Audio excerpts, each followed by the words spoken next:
be reviewed in conjunction with the risks that the company faces. We have outlined these risks in the second slide of the quarterly fact sheet available on our website and email out to those who have subscribed on our mailing list. With that, I would like to turn the call over to Kriti.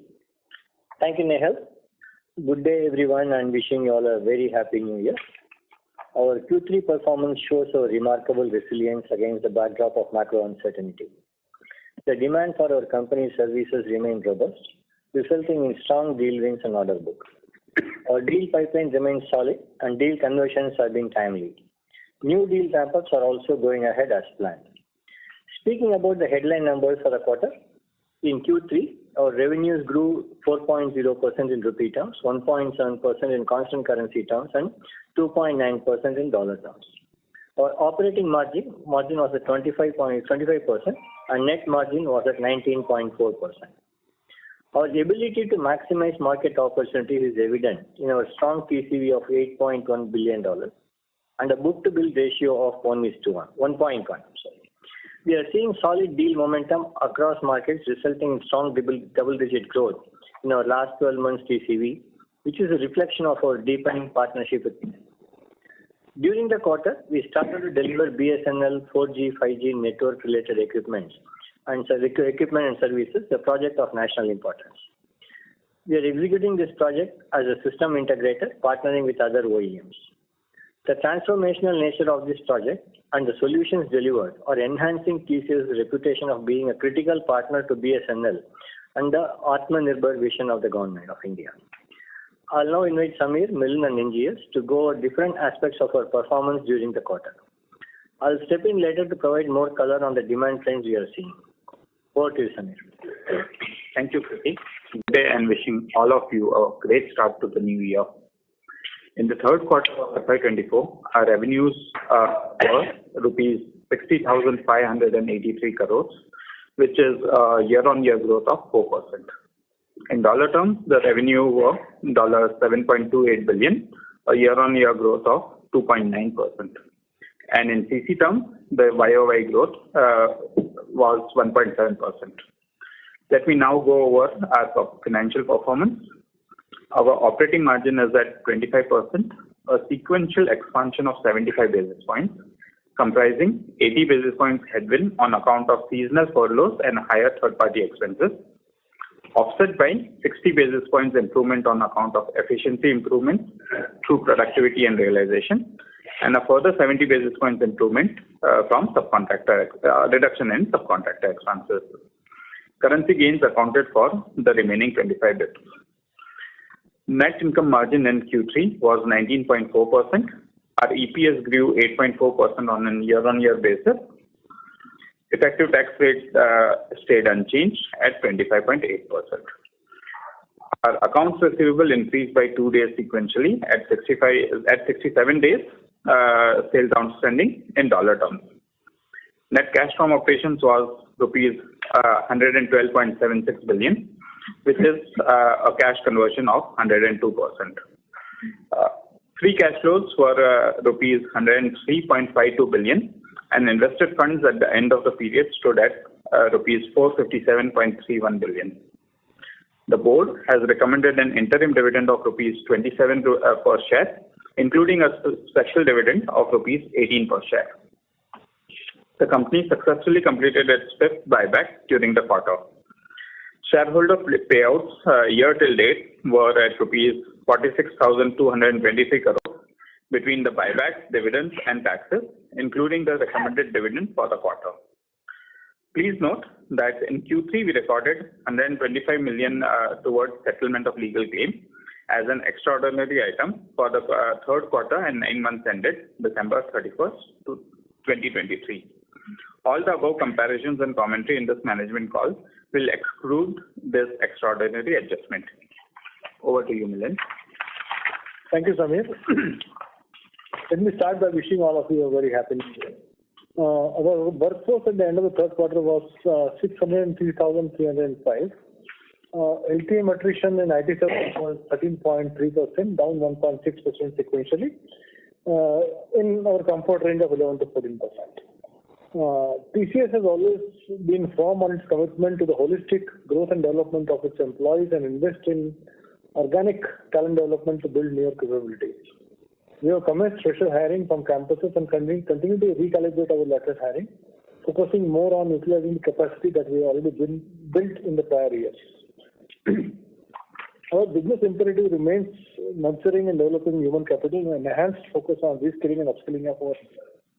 We have accelerated the rate of learning in the organization as we gear up to fulfill the opportunity on the horizon.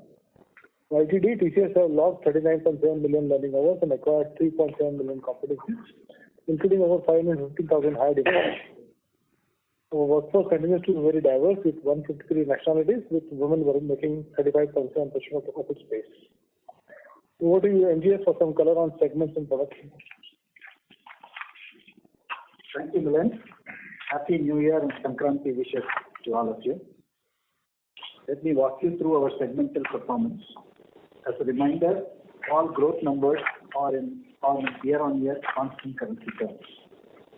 Growth was led by Energy, Resources and Utilities vertical, which grew 11.8%, Manufacturing, which grew 7%, Life Sciences and Healthcare grew 3.1%. Our consumer business grew by -0.3%, Banking, Financial Services, Insurance by -3.0%, Communications and Media by -4.9%, and Technology and Services by -5.0%. Among major markets, the United Kingdom led with 8.1% growth, Continental Europe grew by 0.5%, and North America by -3.0%.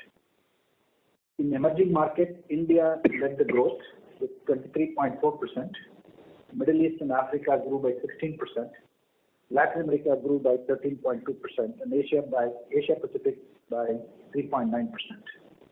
Let me move on to our products and platforms. Our industry-leading portfolio of products and platforms saw good traction during the quarter.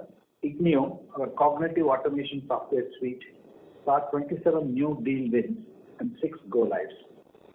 TCS Banks, our flagship product for financial services, had 6 new wins and 3 go-lives during the quarter.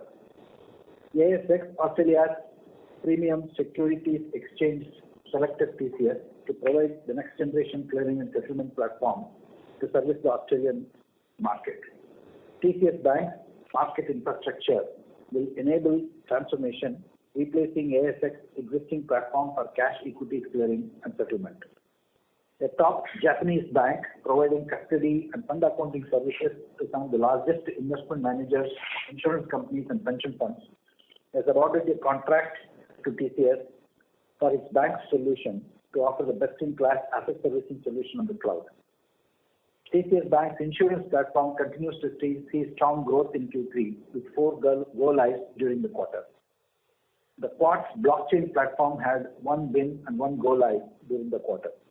In life sciences, our TCS Advanced Drug Development platform had 1 new win and 2 go-lives this quarter. The US-based global pharma company has chosen TCS as regulatory platform for transforming health authority submissions and responses using historic data. The solution will help in planning at a milestone task component level and will include features such as automated alerts and notifications, a rich and easy-to-use reporting dashboard, and visualization. TCS Hawk, our suite of products for communication service providers, had 1 new win and 2 go-lives during the quarter. TCS Ion, our platform for digital assessment, examination administration, and learning, had 32 new wins. Platform administered assessments for 14.5 million candidates, 160% higher year-on-year, led by growing adoption of regional languages in the examinations. Skilling and job creation is high on the agenda of India's state and central government, driving growth in our assessment business. TCS TwinX, our digital twin solution, had 4 wins and 3 go-lives. We were engaged by a major North American package delivery company to construct their delivery network twin to analyze parcel delivery operations for their North American customers.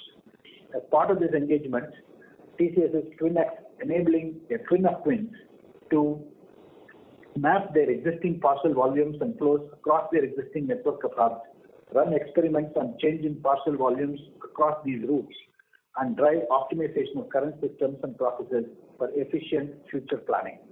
Mastercraft and Gile won 35 new clients in Q3. Client metrics, we continue to systematically invest in research, innovation, and intellectual property, and ideating on new emerging technology trends to address our clients' evolving needs. Following a similar approach, we have worked extensively on building our capabilities in Gen AI, and we are confident of helping our clients to take advantage of the benefits of Gen AI. Krithi will talk more about this in his commentary. As a proof point of the success of our ongoing investments over the years, we have been able to consistently increase the number of key clients and migrate them into higher revenue bands. In Q3, we added 2 more clients year on year in the $100 million band, bringing the total to 61. 7 more clients in the $50 million band, bringing the total to 137. 9 more clients in the $20 million band, bringing the total to 299. 24 more clients in the $10 million band, bringing the total to 480. 35 more clients in the $5 million band, bringing the total to 693. And 71 more clients in the $1 million plus band, bringing the total to 1,288. I'll now request Krithi to speak on the demand drivers during the quarter. Thank you, NGS. As we reflect on the last quarter, enterprise adaptability and resilience continue to be high priority in the light of macro uncertainties and geopolitical volatility. This is driving our clients to prioritize business critical projects where return on investment realization is immediate. We are closely partnering with our clients and leveraging our contextual knowledge to proactively identify solutions to business problems in these challenging times. This is in turn driving good deal momentum for us. Most enterprises at the time of the pandemic invested in digital capabilities to address changing customer behaviors. In the face of macroeconomic uncertainties around fear of recession and continued high inflation, many businesses are being cautious about further investments, creating a pent-up demand.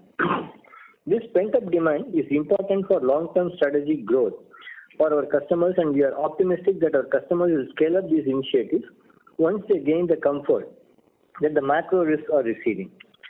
This is not about simply recovering previous volumes, but building strategic capabilities in a changing market landscape. We have several strategic themes across industries where we know customers will scale their investments. For instance, in the consumer business, some such transformation areas include point of sale, channels, future stores, insights and recommendations driven by AI, supply chain, loyalty, sustainability, forecasting, hyper-personalization, health and wellness, one-order travel retailing, intelligent operations, and transport control towers. Order book. Our order book in Q3 continued to be resilient with a TCV of $8.1 billion and a book-to-bill ratio of 1.1. Our trailing 12-month order book grew by a healthy 11.3% year-on-year. The TCV for our BFSI business was $2.6 billion. The order book for our consumer business group was at $1.5 billion. The TCV of deals signed in North America stood at $4.2 billion.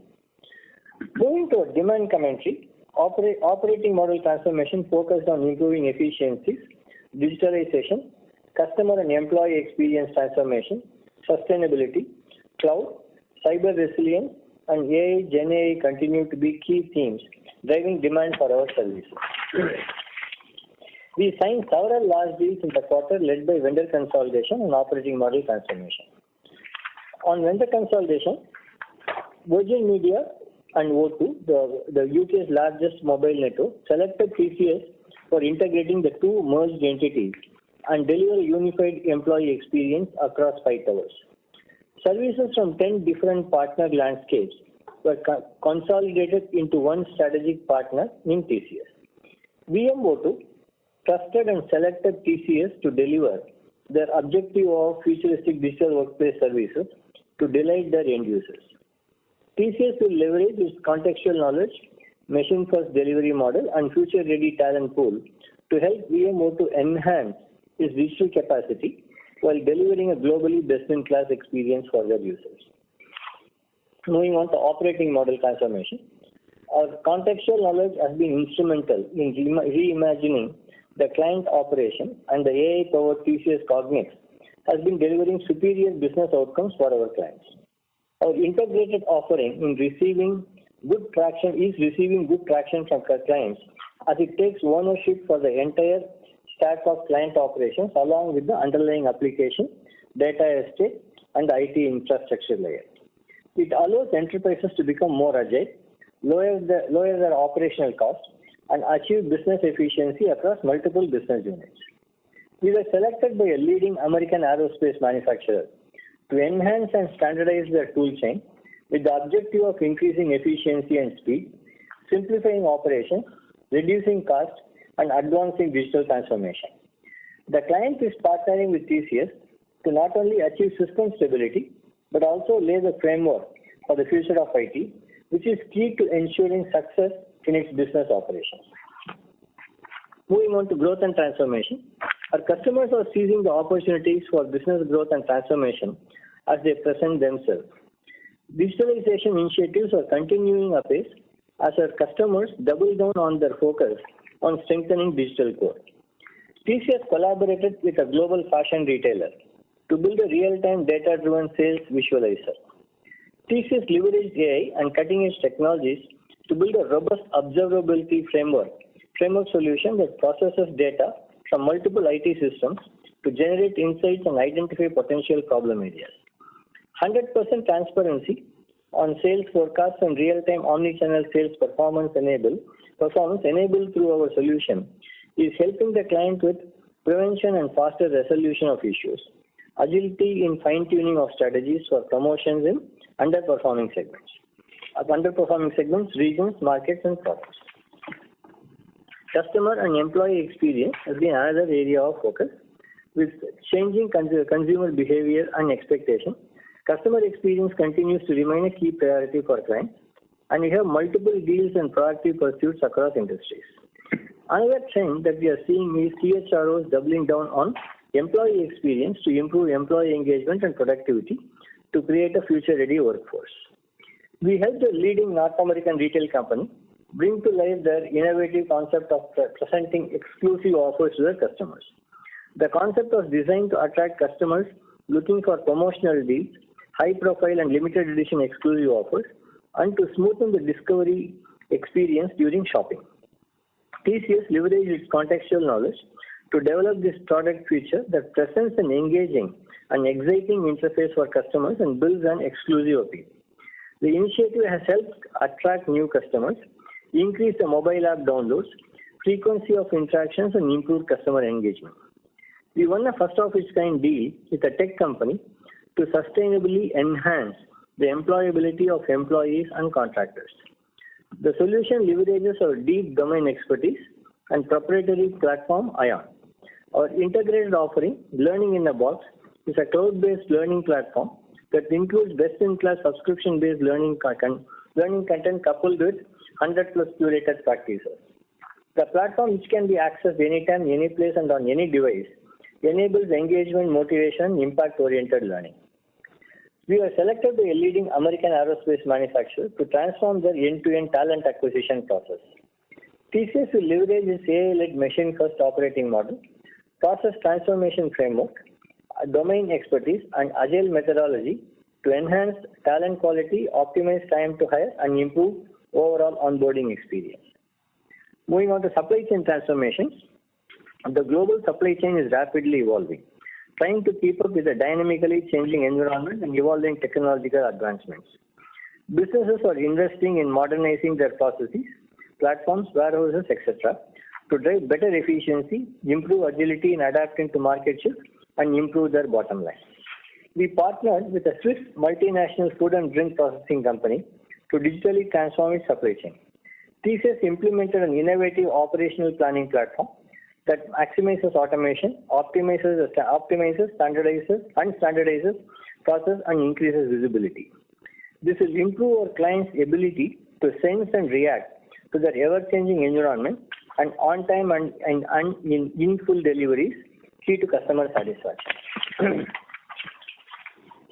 A leading UK supermarket chain also partnered with TCS to enhance its supply chain efficiency, improve logistics forecast accuracy and availability, improve collaboration with suppliers and transparency while reducing operating costs. The solution resulted in significant reduction of waste and markdown, improvement in lead time, and increased stock record accuracy, and annualized reduction of stock through automated ordering. Now moving on to sustainability, we are seeing that sustainability is a core priority for organizations aiming to secure a resilient and responsible future and enhance brand reputation. I'll now share a few examples of how we have played a pivotal role in assisting our clients in their sustainability journey. Clients are engaging us to develop innovative technology-led solutions with IoT, AI, and advanced analytics to reduce energy and resource consumption, to measure and track greenhouse gas emission across their end-to-end supply chain, reduce their carbon footprint, reduce waste, promote recycling, and report on their sustainability initiatives. Based on our deep contextual knowledge, the team proactively proposed a solution to reduce wastage in inventory of high-cost drugs for a leading Canadian food and pharmacy retailer. The automated inventory management has been a big contributor to our clients' sustainability efforts in reducing the environmental impact of medical waste, improved operational efficiency, and reduced over 90% of the financial loss on account of wasted inventory. We have also partnered with Metcash, one of Australia's largest wholesale distribution and marketing company, to support the sustainability reporting. By leveraging a global team of experts specialized in sustainability tools, and GRI standards, TCS provided a deep understanding of materiality assessment, disclosures, and in-depth benchmarking across industry peers. A leading UK retailer also partnered with us as a strategic partner in the Digital Product Passport initiative. TCS will leverage its deep fashion domain expertise, its investments in sustainability research, contextual knowledge, and advisory capabilities to design and implement unique identifiers linked to products. This will help the retailer maintain its lead in sustainable fashion, adhere to emerging country-specific legislation across the EU, and enable sustainable choices. Now, moving on to generative AI, a disruptive technology, which is a disruptive technology that has potential to enhance efficiency and drive significant value, is generating tremendous interest among our clients. We are taking an early lead in Gen AI capabilities. We are focused on strengthening our expertise and evolving our capabilities further. Let me give you a few examples of what we are doing. We have launched Gen AI offering around industry value chain, SDLC reimagination, responsible AI framework, and invested in several centers of excellence, innovation labs to develop accelerators, frameworks, and assets. We launched a new cyber insights platform, which focuses on AI-powered threat detection. It is enhanced with machine learning models to help continuously monitor anomalies, predict potential issues well in advance, and help clients to be proactive in addressing increasing threats. Our products and platform are also being enhanced with differentiating capabilities leveraging Gen AI. We have built a co-pilot for TCS Optumera, our AI-powered retail strategic intelligence platform, for dynamic competitive pricing, new product trends, design and testing, visual merchandising recommendation, and product attribute enrichment. In life sciences, the TCS Advanced Drug Discovery is being enhanced with literature insights, patient insights, safety case processing, and medical writing. TCS TwinX digital twin-powered experimentation and zero-touch marketing operations CMO. We continue to further deepen our expertise in Gen AI. This quarter, we launched a platform for skilled practitioners among TCS employees for exploration and experimentation on various Gen AI platforms. We are seeing strong interest levels and engagement from customers on generative AI. Currently, we are working with several clients on improving customer contact centers. For example, assistance with intent analysis and recommendations, and employee assistance, for example, crew support, sales support, factory operations, HR policy support, and operation manual. Generating insights from legal contracts on construction design, etc., on product marketing content generation, or other key areas being explored. Further exploration in the form of POC is underway in several areas across the value chain. A leading European bank is employing generative AI to bolster e-communication surveillance and compliance to regulatory frameworks. The solution will enable real-time risk and anomaly detection and evaluate patterns and emotional tone of internal communication for potential issues. A leading US airline has partnered with us in expanding their loyalty program by reaching out to passionate marathoners, a niche breed of endurance enthusiasts known to travel frequently and across the globe.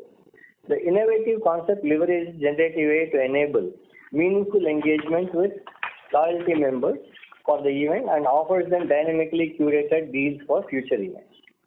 A global insurance company has selected TCS to develop a generative AI application to assist analysts in the front office for its global wealth and asset management division. The solution leverages a suite of LLMs to provide comprehensive and easy to understand information from unstructured data sources related to world events, company updates, and portfolio composition. Services include summarizing earnings report review, industry and market trends, ratings, commentary, etc. We are engaged with clients for setting up generative AI centers of excellence or AI offices and providing advisory services to scale proven use cases in controlled fashion. Coming to cloud technologies, the investment that companies have made or are making in transitioning to cloud have become more meaningful with time. The increasing demand for smart interconnected devices, real-time insights and innovation will continue to drive the demand for scalable computing resources, making cloud transformation a strategic imperative. The focus now is also on fine-tuning strategies and optimizing consumption. Here are a few examples of how TCS continues to partner with clients in their cloud transformation journey. Halford, a UK-based retailer, was looking for ways to simplify the customer journey while making its products and services affordable. Taking a mobile-first, cloud-first approach, the retailer collaborated with us to consolidate and migrate its critical applications to public cloud. Our client is all set for growth with this cloud transformation to deliver a customer-first experience that promises significant cost savings among other benefits.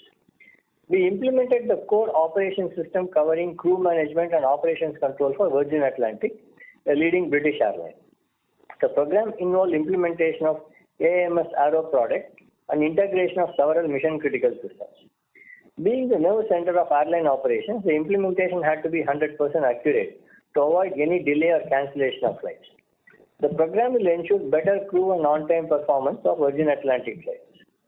We are continuing to see significant demand in areas like cloud migration and transformation, apart from exuberance around generative AI, all of which represent areas of great opportunity for the long term. We can now open the lines for questions. Thank you very much. We will now begin the question and answer session. Anyone who wishes to ask a question may press star and 1 on the touchtone telephone. If you wish to remove yourself from the question queue, you may press star and 2. Participants are requested to use handsets while asking a question. Ladies and gentlemen, we will wait for a moment while the question queue assembles.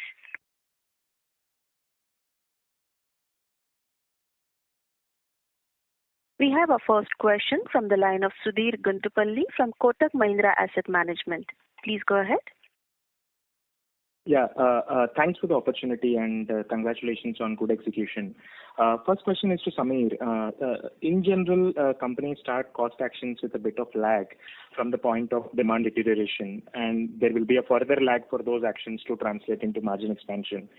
Also, attrition and supply tightness in the market cooled off significantly from where it was 12 to 15 months ago. So if we see these two facts in conjunction, Samir, is it fair to say that the margin improvement cycle has just started and it has more legs to go despite headwinds from some of the large deal ramp-ups? Sudhir, if we look at last quarter's questions to us were on similar lines with large deals ramping up, will margins be impacted? We called out, we'll look at it on a portfolio basis, and what we have delivered is something which we are very happy about. We delivered a 70 basis points improvement on a back of 110 basis points improvement which we had in the previous quarter. Sure, Samir. My second question is to Kriti on the recovery leg. Historically, the sector had not seen more than 3 to 4 consecutive bad quarters, as long as the tightening of client spends was led by just weak macro and the underlying technology cycle remaining supportive, maybe because of the base effect or quasi-cyclical nature of the industry. So going by this heuristic, Kriti, do you think it's fair to expect a good recovery going ahead, even as second guessing some of these variables like interest rates, etc., is difficult? Or is there a reason for you to believe that the current spending tightness might also be a function of excess investments in technology that happened during COVID, and hence the tightness may continue for some more time, something like what we had seen in the aftermath of the dot-com period? Sudhir, we have not observed that particular heuristic. Maybe it's something that makes us also feel optimistic. But the way we look at it is, while there was a lot of investment that happened during the pandemic, during the time of uncertainty, our customers are re-evaluating the investments they make, and wherever it's required, they are passing those investments. Where they think it's yielding results, they are continuing with it. Having said that, we also believe that even though they might have made a lot of investment, many organizations still are laden with a lot of technology debt. And once there is a certainty, they will start spending to reduce this technology debt. So we are hoping that once that certainty comes in, spending will also return. But I won't be able to predict based on, it's never been more than 3 quarters or 4 quarters. That would be not the heuristic that we have observed or something that we want to go by.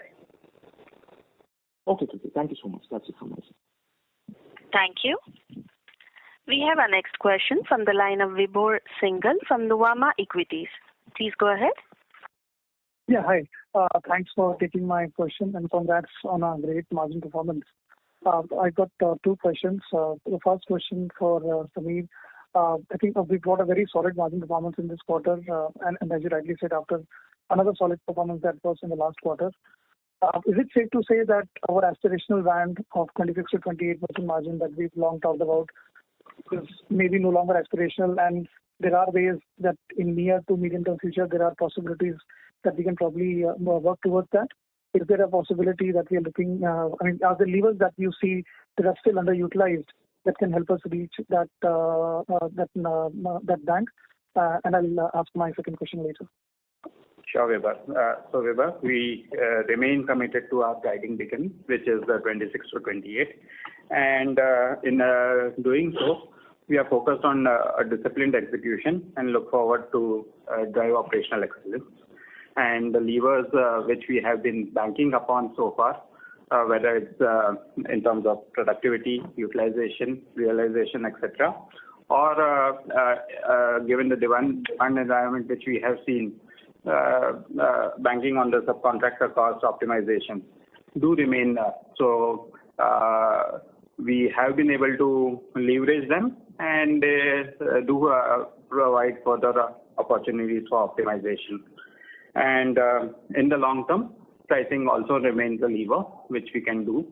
All of it in an environment where growth is sustained will only help accelerate our momentum. Got it. Thanks a lot for answering that. My next question is to Kriti. I think the deal flow in this quarter was a bit on the softer side. We of course know this is a seasonally soft quarter, but on a Y-on-Y basis also, I think the growth was in the deal flow was a bit modest. So any specific thing to call out, or was it just that it was a soft quarter with higher furloughs? And the overall demand environment, in your opinion, or the client interest, have we seen a change in that in the last 3 months since we met in the last quarter results? We were first of all, the TCV, we don't look at it as soft. It's in line because the TCV, sometimes in the last quarter, if you take, we had 2 large deals, so that amount, 2 mega deals, and so that it had the lumpiness. So we will not be able to measure TCV the same we do measure revenue.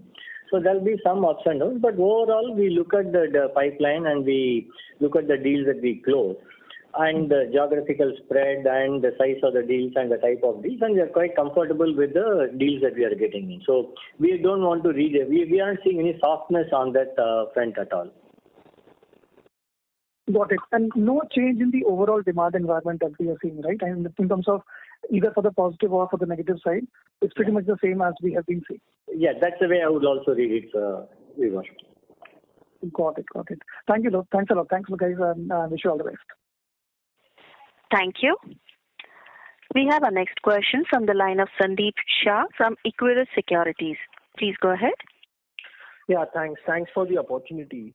Kriti, I think you might have answered the question indirectly, but any of your discussion with any of your clients in any of the verticals or markets gives you any indication of any emerging green shoots in terms of the demand because of the Fed meeting where now believes that the US economy could be a soft landing as a base scenario versus a recessionary outlook which people were predicting earlier? Yeah.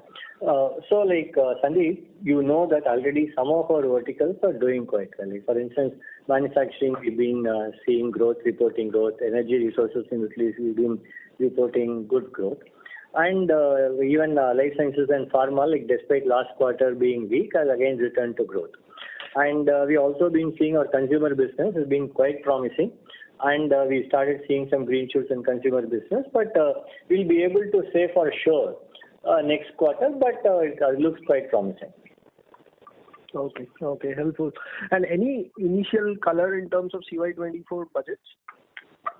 No, two things, Sandeep. One is we have not heard any specific color, and two, also, given the overall uncertainty, we find our clients also very agile. Even though they may have some thought in terms of what they want to spend, but we find that they keep also reacting to the market sentiment. So the whole budget or what project started or get passed, it will be very dynamic. So we don't want to read too much into that as well. Okay. And any update in terms of how the BSNL deals continue to remain over 4 to 6 quarters? Yeah, I'm requesting NGS to take that question for you, Sandeep. Yeah. I'm sorry, what is the question? BSNL deal. Overall, I think the deal is BSNL deal ramp up may take 6 quarters. Any update on the same? We have started to deliver the equipment and services for BSNL, and as I explained in the previous quarters, we are approaching it from a zone and circles in which we have to roll it out. We have taken up the North Zone as a first thing, and we have started to deliver equipment and services by rolling out the new radios that are slated to be delivered to BSNL in a few circles. The data centers in which the whole evolved packet core need to be installed and operationalized. And that's also been progressing well. So overall, I would say that this is the first quarter where we have delivered close to about, I would say, 2,000 sites worth of equipment, and they are on the different stages of installation and commissioning. At the same time, the data centers installations are all progressing as per plan. And it will get done, over the next, let's say, 4 to 6 quarters as we will be able to. Okay, thanks. And last question, just wanted to understand on margin levers. I think CFO has called out various margin levers, but is it fair to assume in each of these levers there would be further headroom to improve further, because subcontracting cost is even lower than where we actually were there during the pre-COVID times? True, Sandeep. As I said, depending on how the demand environment continues, it could be one of the levers. There could be the other levers which we called out. Overall, as you have said, our long-term cost structures are aligned for us for our aspirational band of 26 to 28%. Okay. Thanks and all the best. Thank you.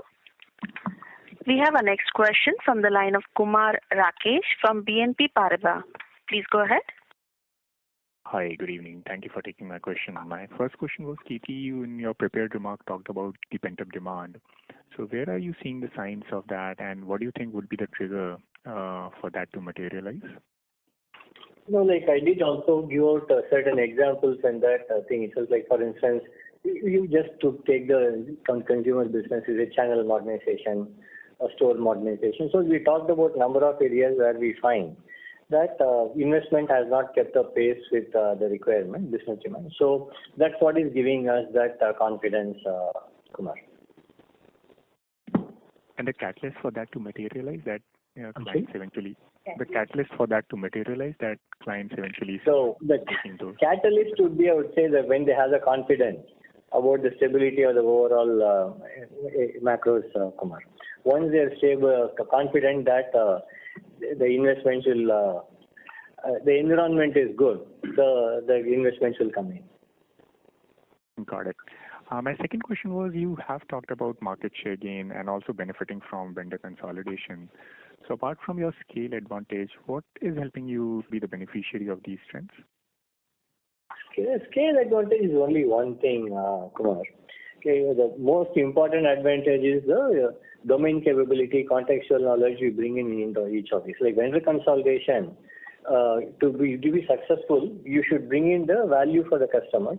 And there has to be in terms of the contextual knowledge, the industry knowledge, in terms of delivery certainty. So all these things matter. Okay, and also the process that you want to deploy, and when you do this, there should be a value for the customer. So what is your ability to bring in automation? So your transformational capability, give a roadmap of transformation. So you should be able to do everything. Just because we have a scale advantage, we don't win. We win because we have all the other advantages in giving a long-term sustained value for our customers. Got it. Thanks a lot for those answers. Thank you. Before we move on to the next question, we would like to remind participants to press star and 1 to ask a question. We have a next question from the line of Manik Taneja from Axis Capital. Please go ahead. Hi, thank you for the opportunity and congratulations once again for the strong performance on margins. Just wanted to prod you further with regards to the subcontracting expenses, which are now below pre-COVID levels. Is there something structural that we're doing to our delivery organization because of which these expenses have now reduced to a much lower level? Would appreciate some commentary on that front. No, so Manik, one is subcontractors we have been using to meet the short-term demand supply mismatch, and it peaked because one, there were border restrictions, and second, there was the entire supply side challenges which were happening in a higher demand environment, and we have explained that in terms of why those scenarios arose. Now, as the supply side challenges eased off, attrition cooled off, we are able, and we invested into capacity. That is how we are able to manage it. And when we don't require those intermediate ones is when we are optimizing. And yes, it is below pre-pandemic levels as well. But and that has been thought through strategically, and you could see that reducing sequentially quarter over quarter for past few quarters. Sure. Thank you, Nagarajan, for the future. Thank you. We have a next question from the line of Gaurav Rateria from Morgan Stanley. Please go ahead. Hi, thanks for taking my question. So first question is with respect to, is there any difference in the TCV growth trends versus ACV growth trends because of the deal tenors changing compared to what you saw last year, or it's largely been similar, no material change there? I'm sorry, sir, you're not audible. Gaurav, what is the question? Like TCV trends come? TCV seeming lower because the tenures are shorter. Like we don't see any trend, that kind of change, Gaurav. Okay, the TCV trend in terms of tenure continues to be consistent with what we saw before as well. Got it. The second question is on the levers for margins that helped during the quarter. You did talk about realization and productivity. So the general perception is that in a tough environment, it's very difficult to use a lever of realization, but you have been able to do that. Is there anything going on with respect to client negotiations that has been helping you to benefit on margins? And is there like this is over, or this is going to continue in coming quarters as well? So Gaurav, I will distinguish realization from pricing. Pricing environment is stable. Realization is an outcome. You can say it as revenue per FTE, and you could look at it that has been improving. And it's a combination of factors, utilization versus productivity, use of tool sets, etc., helping in. And we have been banking on these levers for a few quarters. Structurally, on a longer term basis, the cost structures would be based on these levers and pyramid, etc. And we'll continue to drive efficiency across these metrics. Got it. And last question, I know that we should look at the TCV numbers more on a 12-month basis rather than on 1 quarter basis because of the variations that can happen. But if you look at trailing 12-month growth, whatever that number is, should that be a fair reflection of growth going forward in terms of revenue, or there can be more nuances that you have to keep in mind? Thank you. Gaurav, by and large, the TCV is a lead indicator of more medium to long-term growth performance and gives you the confidence on whether what the market is thinking, how our growth would be. Okay, so from that perspective, the last 3 quarters, it's been a very strong 10 billion almost every quarter. And even this quarter, we had 8 billion, and there have been some lumpiness in some quarters before, some through mega deals and all. So we don't see it as a great big variation from what we had in the previous quarter.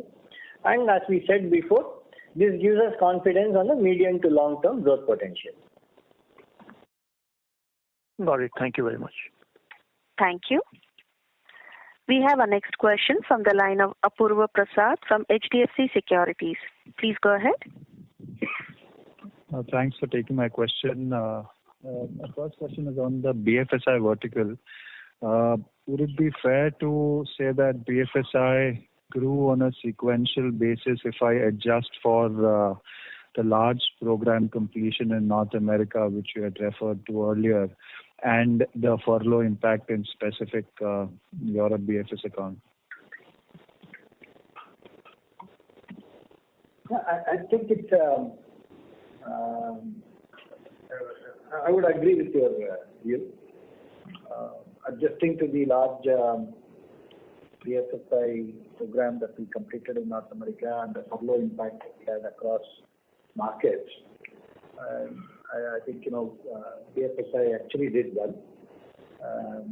The deal closures in BFSI vertical is also quite broad-based across markets. I would agree that BFSI is actually a positive thing from my perspective, and it will only further from here. Got it. Thanks for that, NGS. And Samir, my question to you is on margins. What further headwinds do you see as BSNL ramps up next quarter, or any other headwinds that you may want to call out for next quarter? See, overall, we are focused on managing our margins at a portfolio level, and that's what we called out. There were a lot of apprehensions last quarter as well in terms of how large deal wins will impact margins. We look forward towards managing it at an overall portfolio basis. And the normal headwinds which we have in a year. Q1 would have expected increments related increases, etc. The business certainty of growth also works either ways. Growth definitely is a margin lever.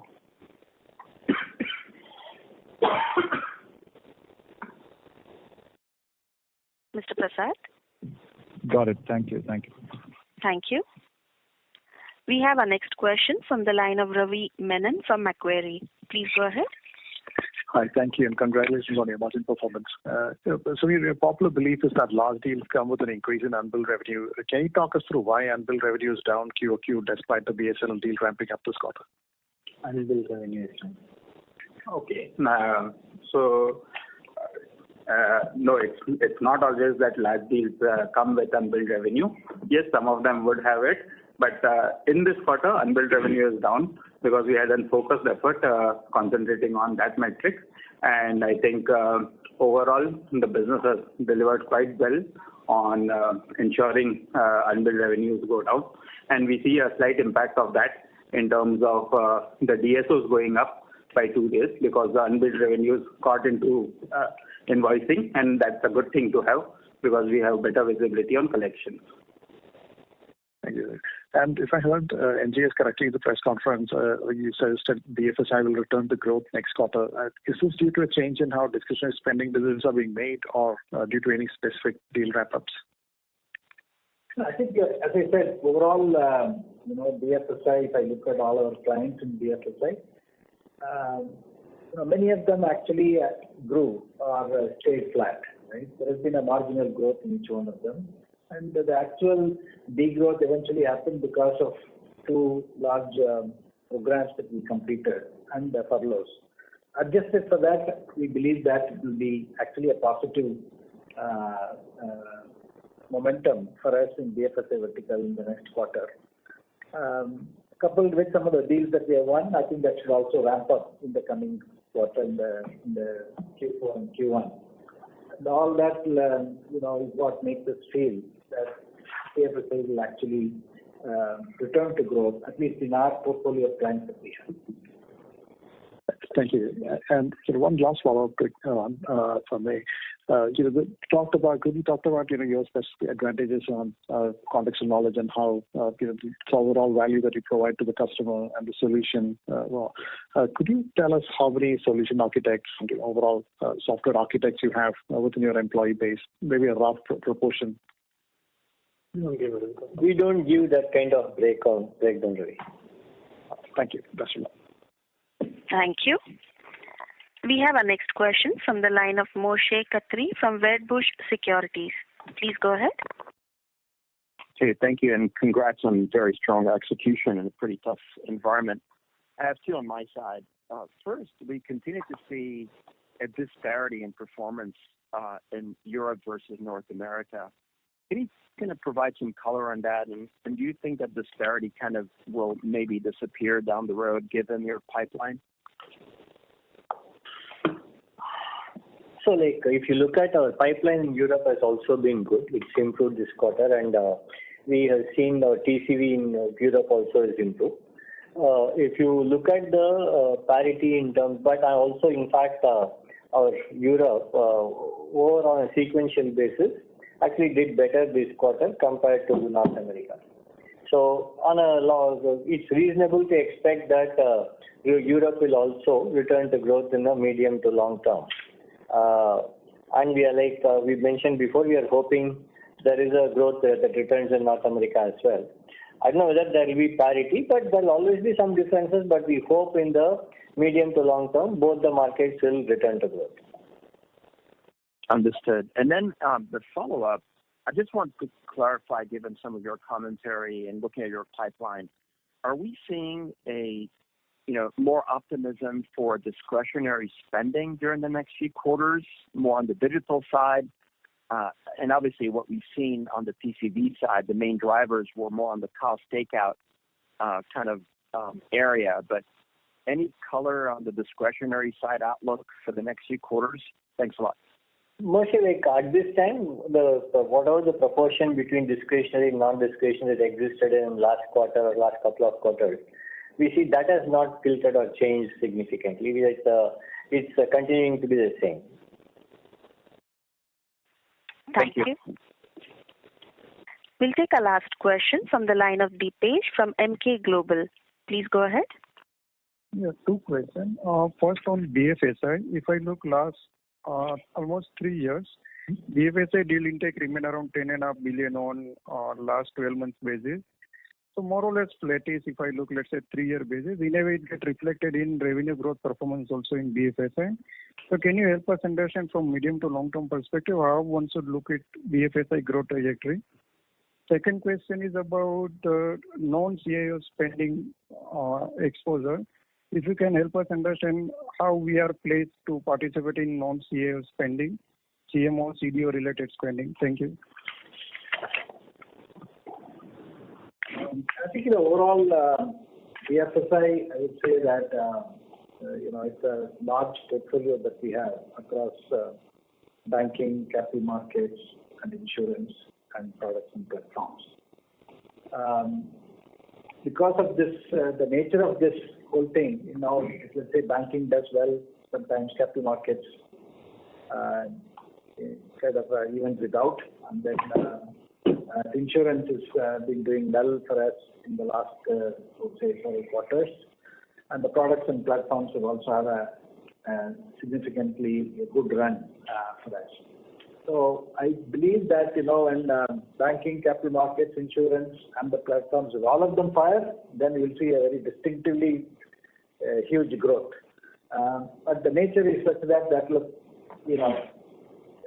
one or the other actually goes for a flat or a negative growth. And we are managing it as a portfolio, and we are happy that, given that there is always a cost and optimization focus in BFSI, while they continue to explore new technologies, and then, in terms of the number of hours of technology services that we provide to banking financial services, we track it to the extent that, look, we are gaining market share in BFSI, while the overall revenue and the portfolio is kind of sees a moderate growth. That's the way I would put it. Mr. Deepesh? Yeah, can you answer the second one? Non-CIO revenue. Non-CIO revenue across the verticals, I think, you see some growth, and especially, if you look at the revenue on the CMO side or COO side, they are improving. And but then, as they adopt cloud and generative AI in the technology, I think what is really kicking off is the digital marketing right now, and the whole TCS Interactive portfolio that we have, we are seeing good growth and good opportunities that are coming there. We stay focused on, let's say, cost and optimization and vendor consolidation is one side, and the growth and transformation projects on the other side. The majority of the growth and transformation projects, the large transformation deals that we have, are really led by business. Is it possible to quantify some number here? What will be the share of revenue coming? We're not started to give that out, and let's hope that this year augurs well for it to give us more color on all of this. Thanks. Thank you. Ladies and gentlemen, that was the last question for today. I now hand the conference over to the management for closing comments. Over to you, sir. Thank you, operator. In Q3, our revenue grew 4.0% in rupee terms and 1.7% in constant currency terms. Improved productivity and other operational efficiencies, along with further optimization of subcontractor expenses, helped expand our operating margin, offsetting margin headwinds from furloughs and higher third-party expenses. We were able to improve operating margin to 25.0%. Our net margin is 19.4%. Deal momentum continued to be very strong in Q3 with our order book at $8.1 billion. Our LTM attrition in IT services fell further to 13.3%. Our board has recommended a dividend of 27 rupees per share, including special dividend of 18 rupees per share. We continue to invest in building our GenAI offerings, deepening our employee skills on generative AI, and are building differentiated capabilities, integrating generative AI in our portfolio of products and platforms. We continue to deliver strong and resilient growth, winning market share with industry-leading margins. Our resilience is a result of our ongoing investment, an exceptional leadership team, and an extremely talented and dedicated workforce. I want to thank each of them for what has truly been an outstanding performance in a challenging environment that we should all be proud of. With that, we wrap up our call for today. Thank you all for joining us. Enjoy the rest of your day and stay safe. Thank you. Thank you, members of the management. On behalf of TCS, that concludes this conference call. Thank you for joining us, and you may now disconnect your lines.